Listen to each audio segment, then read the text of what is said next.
Good morning, class. Our today's topic is all about root 2, where we can prove root 2 is a rational or irrational. तो ज़्यादा time waste ना करते हुए let's get started. Hello class, आज हम theorem 1.4 को discuss करेंगे जिसमें रूट 2 की इरेशनैलिटी को प्रूव करेंगे। रूट 2 की इरेशनैलिटी को प्रूव करने के लिए मैं फर्स्ट आपको एक रिमाइंड कराती हूँ। मैंने पिछले वीडियो में आपको को प्राइम बताया था। को प्राइम कैसी वैल्यू होती है? को प्राइम जो है उसमें अगर दो वैल्यू एक दूसरे की को प्राइम तब होगी जब उसके कोई भी डिवाइडर आपस में यूनिक होंगे, मैच न करेंगे। लाइक अगर हम 9 के डिवाइडर की बात करें तो 9 के डिवाइडर हैं 1 और 3। 11 के डिवाइडर की बात करें तो ये हो जाएगा 1 एंड 11। तो यहाँ पे आप क्लियरली देख सकते हो कि 9 के डिवाइडर और 11 के डिवाइडर में कोई भी वैल्यू कॉमन नहीं है। अगर हम 1 को नेगलेक्ट कर देते हैं तो 1 की यहाँ पे हम बात नहीं करेंगे। यहाँ पे हम 1 की बात नहीं करेंगे। 1 के अलावा और कोई भी वैल्यू जो है वो मैच नहीं होनी चाहिए, तो वो दोनों एक दूसरे के को प्राइम होते हैं। नेक्स्ट, मैंने पिछले वीडियो में आपको थ्योरम 1.3 बताया था जिसमें हम पढ़े थे अगर कोई भी प्रोडक्ट किसी के स्क्वायर का प्रोडक्ट होता है, लाइक अगर P कोई एक प्रोडक्ट है और वो A स्क्वायर को डिवाइड करता है, क्योंकि डिवाइड करता है तभी तो वो उसका प्रोडक्ट हुआ।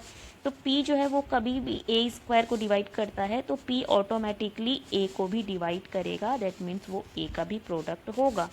इन दोनों चीज़ों को आप अपने दिमाग में बैठा लें, क्योंकि रूट 2 की इरेशनैलिटी को प्रूव करने के लिए हम इन दोनों की हेल्प लेंगे।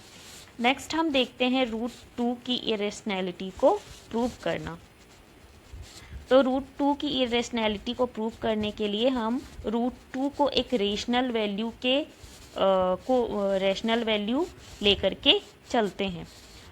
तो यहाँ पर रूट 2 को हम हमेशा एक रेशनल वैल्यू लेके चलेंगे और रेशनल वैल्यू के जितने भी रूल्स और फीचर्स होते हैं वो अगर रूट 2 में फिट बैठते हैं या फॉलो करता है रूट 2 उन रूल्स को, तो रूट 2 एक रेशनल नंबर होगा। और अगर फॉलो नहीं करता है तो रूट 2 एक इरेशनल नंबर होगा। अब देखो रेशनल नंबर क्या, एक बार मैं आपको थोड़ा सा बता दूं। रेशनल नंबर हमेशा P/Q के फॉर्म में होते हैं, where Q is not equals to 0। Q कभी भी 0 नहीं हो सकता। दूसरी चीज़ P and Q are coprime, ये हमेशा याद रखिएगा स्टूडेंट। P/Q में P एंड Q हमेशा को प्राइम होता है, मतलब P के जो डिविडेंट होते हैं और Q के जो डिविडेंट होंगे वो कभी भी एक दूसरे को मैच नहीं करेंगे, ठीक है। तो चलो देखते हैं हम रूट 2 की इरेशनैलिटी। हम लोग क्या मान के चलेंगे? Let assume root 2 is rational number. हम रेशनल नंबर ही लेकर चल रहे हैं। Let assume root 2 is a rational number where root 2 is equals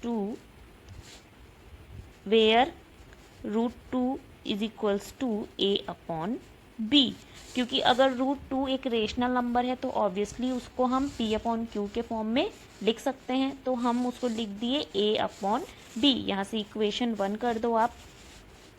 where A and B is coprime, ठीक है। ये हमेशा को प्राइम होंगे, यानी कि A के जो डिविडेंट है वो B के डिविडेंड से बिल्कुल अलग होंगे, ये दोनों इक्वल नहीं होंगे। स्टूडेंट इस चीज़ का ख्याल रखिएगा।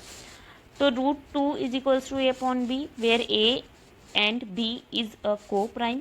अब इक्वेशन 1 से हम क्या फाइंड कर सकते हैं? B को हम लेफ्ट हैंड साइड पे लेके जाएंगे, ये हो जाएगा B into root 2 is equals to a, b into root 2 is equals to a, squaring on both side, आप लिख लेना स्क्वायरिंग ऑन बोथ साइड, ये हो जाएगा A square into 2 is equals to A square. यहाँ तक समझ में आ गया। अब देखो यहाँ ध्यान से, 2 is equals to A square, b square into 2 is equals to A square, that means 2 जो है वो ए स्क्वायर का एक प्रोडक्ट हुआ, ठीक है, यानी ए स्क्वायर को डिवाइड करता होगा 2। तो यहाँ से हम थ्योरम 1.3 से we know that theorem 1.3 2 is divide a square, by theorem 1.3 2 is also divide a। यहाँ से हम बोल सकते हैं अगर 2 a स्क्वायर को डिवाइड कर रहा है तो 2 a को भी डिवाइड करेगा, ठीक है। तो 2 इज ऑल्सो डिवाइड a, यानी कि 2 जो है वो a का भी एक प्रोडक्ट होगा। अब वो कितने टाइम्स डिवाइड करेगा, मान लो a डिवाइडेड बाय 2 करते हैं तो ये 2 कितने टाइम्स कटेगा, तो मान लो c टाइम्स कटा, क्योंकि कोई भी एक कांस्टेंट टाइम्स ही तो कटेगा ना। जैसे सपोज मान लो हम बात करते हैं 10/5 की, जहाँ पर 10 जो है वो a है और 5 जो है वो 2 है।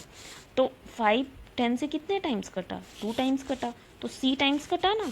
तो हम 5 इंटू 2 यानी कि 2 इंटू सी, 2 इंटू सी, ये c जो है वो ये c है, 2 जो है वो ये c है, इज डिनोटेड 10, 10 जो है वो क्या है a है, तो यहाँ पे ये हो जाएगा a। तो हम 5 इंटू 2 इज इक्वल्स टू 10 लिख सकते हैं। तो हम यहाँ से 2 into c is equals to a लिख सकते हैं, क्योंकि a डिवाइडेड 2, तो वो कितने टाइम्स काटा, c टाइम्स काटा।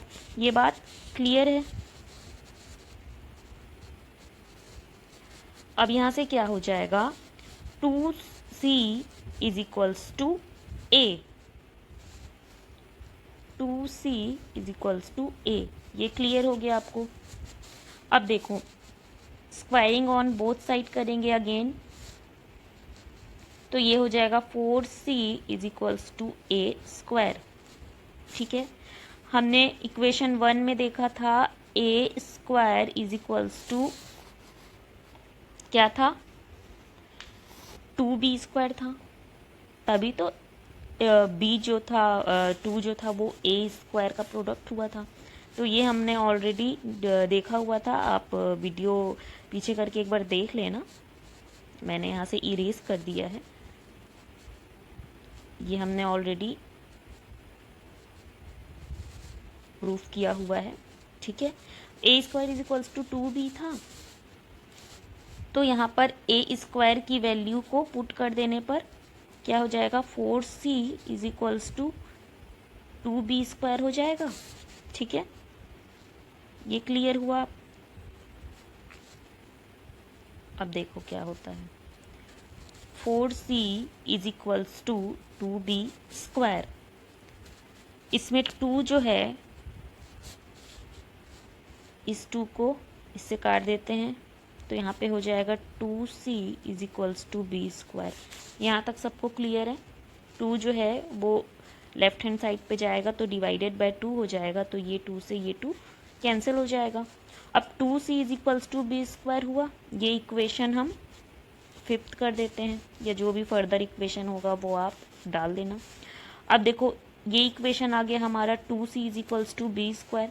अब इसमें ध्यान से देखो 2 जो है वो b स्क्वायर को भी डिवाइड करेगा, तभी तो 2 into c is equals to b square है। 2 इंटू कोई एक कांस्टेंट होगा जिससे वो कटा होगा और डिवाइडेड बाय b हो जाएगा। तो 2 को हम बोल सकते हैं कि 2 जो है वो b स्क्वायर का भी एक डिविडेंट होगा। तो जब 2 is divided by b square, तो 2 is also divided by b, that means 2 जो है वो b से भी डिवाइड हो जाएगा। यहाँ से b डिवाइडेड बाय 2 भी हम कर सकते हैं, ये काटेंगे तो फिर कोई एक कांस्टेंट 2 आएगा, ये कांस्टेंट 1 कर देते हैं, अब अगेन फिर कोई कांस्टेंट 2 आएगा, ठीक है। तो ये प्रोसेस चलता रहेगा। अब देखो यहाँ पर 2 डिवाइडेड बाय बी हो गया। हमने पहले क्या प्रूव किया था स्टूडेंट? फर्स्ट हमने प्रूव किया था कि 2 जो था वो ए को डिवाइड कर रहा था। अब नेक्स्ट हमने प्रूव किया कि 2 बी को डिवाइड कर रहा है। ये इक्वेशन 3 डाल देंगे हम, 6 डाल देंगे हम। तो फर्स्ट हमने देखा था 2 डिवाइड्स ए और एंड 2 डिवाइड्स बी। 2 जो है वो दोनों को डिवाइड करेगा और ऐसे ही ये चीज़ चलती रहेगी। ये जो 2 की वैल्यू है वो चलती रहेगी। But rational value always always always क्या कहती है कि ए डिवाइडेड बाय बी में ए एंड बी को प्राइम थे। को प्राइम मतलब ए के जो भी डिवाइडर है वो अलग होंगे और बी के जो डिवाइडर है वो अलग होंगे, वो कभी भी कॉमन नहीं होंगे। बट यहाँ पर तो 2 दोनों में कॉमन आ रहे हैं। 2 ए को भी डिवाइड कर रहा है, 2 बी को भी डिवाइड कर रहा है। दैट मीन्स कि ये रेशनल वैल्यू के रूल को फॉलो नहीं कर रहे हैं, ठीक है। 2 ए को भी डिवाइड कर रहा है, 2 बी को भी डिवाइड कर रहा है, ये विच इज़ नॉट पॉसिबल, क्योंकि रेशनल वैल्यू के रूल्स को ये फॉलो नहीं कर रहे हैं। रेशनल वैल्यू हमेशा ए डिवाइडेड बाय पी में पी डिवाइडेड बाय क्यू होता है, जिसमें पी एंड क्यू आर को प्राइम होते हैं। यहाँ पर को प्राइम नहीं है। तो हम कह सकते हैं यहाँ से we can say that √2 is not a rational number. √2 एक रेशनल नंबर नहीं होगा। √2 is always a irrational number. यही हमें प्रूव करना था। यहाँ पे लिख दो √2 is not a rational number, because ये रेशनल नंबर के रूल्स को यहाँ पर देखो फॉलो नहीं कर रहा है। तो वी कैन से दैट √2 एक कैसी वैल्यू होगी? Is irrational number. I hope आपको क्लियर होगा स्टूडेंट। नहीं होगा तो आप कमेंट करके एक बार फिर से मुझसे पूछ सकते हैं।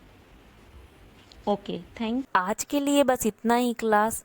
If you like this video, don't forget to like, subscribe and share. Also hit the bell icon for more notification.